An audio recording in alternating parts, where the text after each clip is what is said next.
I think throughout life, it's very common to see people find an anchor to keep them grounded to reality. For many, that anchor is religion. For others, that could be the practicing of a language, the studying of an art, the craftsmanship of a skill. These are all fine endeavors, honestly.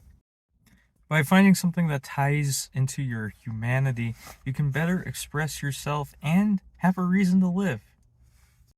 For me, the anchor in my life is Garfield. No, I'm not talking about the president. I'm talking about the fat orange cat who lives in your newspaper. People criticize Garfield for being the same thing every day. Well, guess what? It's a newspaper comic.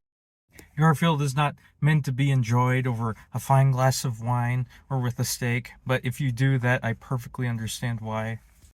He's not supposed to be this high class, highbrow piece of literature that would take decades to understand.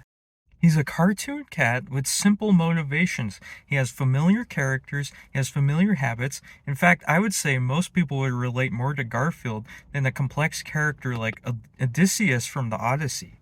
Throughout my life, Garfield has always been a constant, no matter where I've been. It doesn't matter what age I've been, what year in school I've been. Garfield has always been there to provide like a sense of comfort in uncertain times.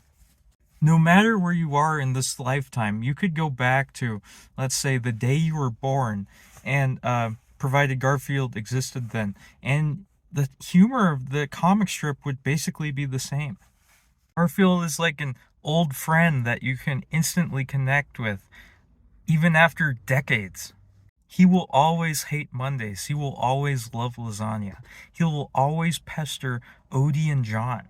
He loves sleeping. He takes naps all the time. He steals food. He's friends with mice. These are all defining traits of Garfield. To even suggest a change in character or some sort of arc for Garfield would be completely against his character. He is the definition of not changing, of anti change. And no, I don't mean in a conservative way. I mean like he's just the example of something remaining pure and unfiltered. Garfield is like the stop sign by your house or the mailbox right next to your front door. He just serves a functional purpose and he does it really well. Does the wheel need to be reinvented with every new artistic interpretation of a piece of art? No, it doesn't. Garfield works. And he works well at what he does. There's something soothing to know that I can read today's Garfield comic strip and I can reconnect to my past self. I can relive every other Garfield comic strip I've read years prior and years in the future.